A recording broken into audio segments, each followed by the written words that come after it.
Hai teman-teman, kita lanjutkan video pendek ini dengan topik penyakit autoimun pada episode ketiga. Pada episode ketiga ini kita masih membicarakan masalah alternatif pengobatan.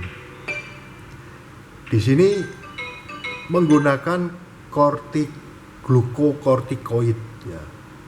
Ini merupakan obat yang sering digunakan, khususnya penyakit autoimun kulit. Contoh obat golongan ini antara lain prednisolon dan dexamethasone,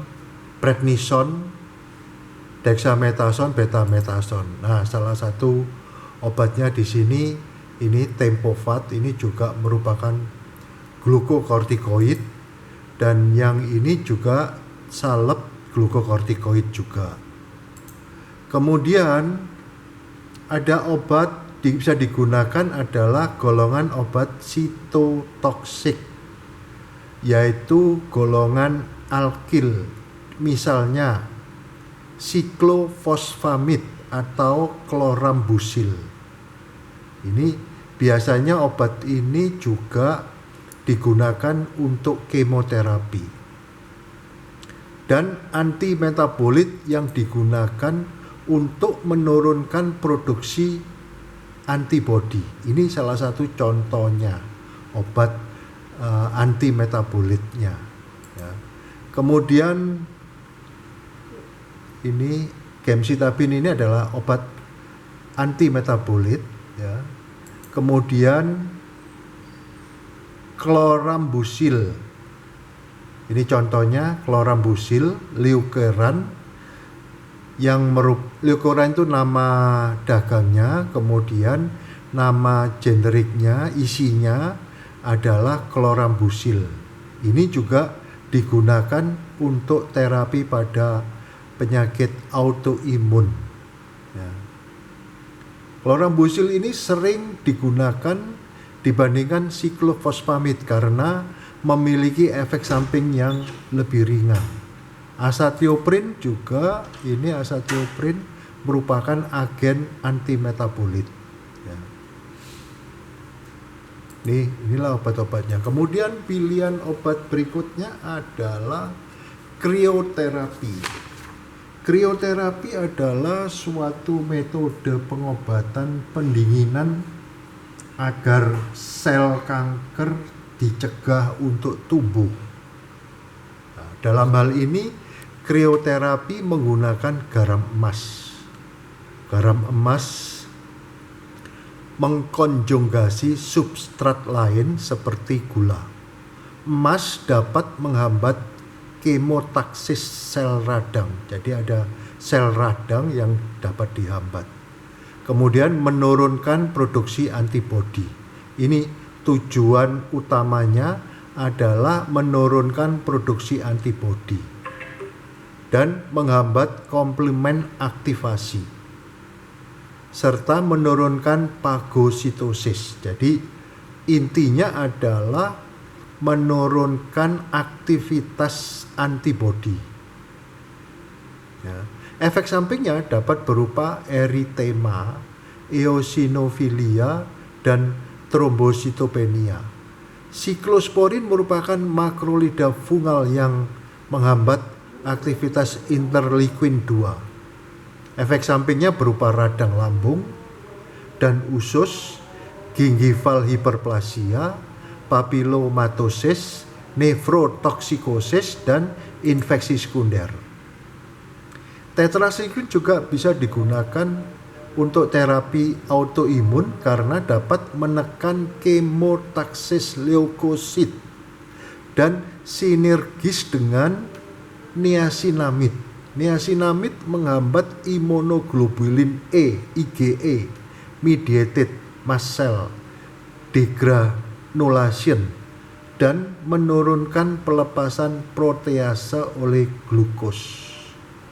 Obat lain kayak doxycycline juga dapat berfungsi sebagai imunomodulator. Jadi sebagai pengatur fungsi imun. Kombinasi ini sangat baik dan relatif murah, namun tidak dianjurkan untuk kasus penyakit autoimun yang parah. Kombinasi terapi ini dianjurkan pada kasus yang ringan, seperti diskoid lupus maupun lupuid onychodystrophy. Kemudian pasien membutuhkan support dari keluarga. Tahapan penyembuhan dan perawatan yang cukup banyak bisa memicu stres terhadap si penderita, terutama bagi penderita penyakit autoimun dengan tipe yang tidak bisa disembuhkan. Kondisi mental juga turut mempengaruhi kondisi fisik si penderita. Jadi, jika ada anggota keluarga yang terdiagnosa penyakit autoimun, berikanlah dukungan sepenuhnya. Temani mereka dalam menjalani proses pengobatan secara bertahap dengan sabar, karena tidak ada yang lebih baik dari dukungan langsung dari keluarga bagi si penderita ketika sedang berjuang melawan penyakitnya. Jangan lupa untuk memberi produk asuransi kesehatan untuk meringankan biaya pengobatan dan perawatan bagi penderita penyakit autoimun.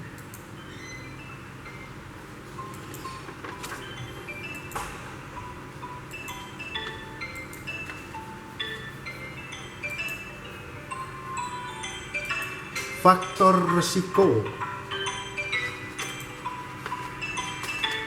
Meskipun belum sepenuhnya jelas apa penyebabnya, namun beberapa teori berpendapat bahwa beberapa faktor di bawah ini berperan cukup besar dalam menentukan risiko seorang wanita terhadap suatu penyakit autoimun. Antara lain, hormon seksual. Perbedaan hormon wanita dan pria menjelaskan mengapa wanita lebih berisiko mengalami penyakit autoimun.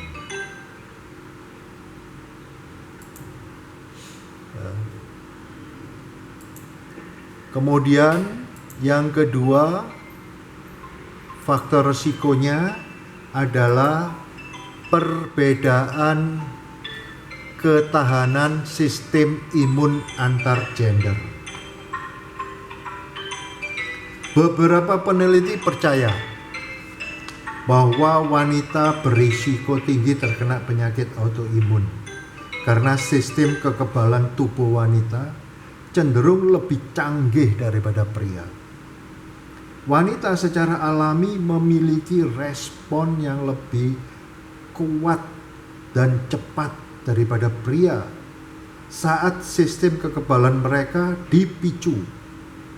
Dan peradangan memainkan peran penting.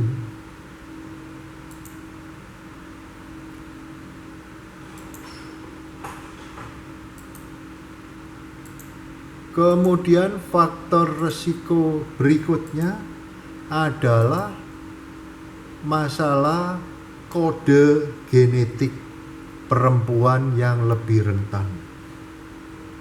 Beberapa peneliti telah melaporkan bahwa wanita memiliki 2 kromosom X dan Y, dan secara genetik hal ini cenderung memicu berkembangnya penyakit autoimun.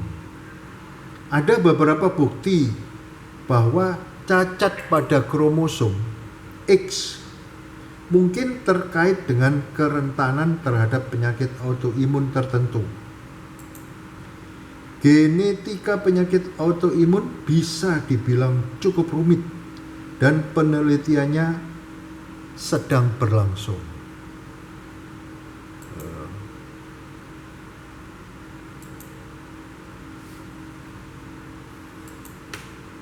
Oke.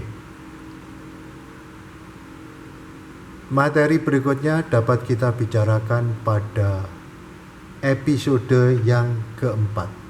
Bila mana informasi ini boleh mendatangkan keuntungan buat teman-teman, silakan klik subscribe, dan bila mana ada komentar atau pertanyaan dapat dilayangkan pada email suharyanto445@gmail.com.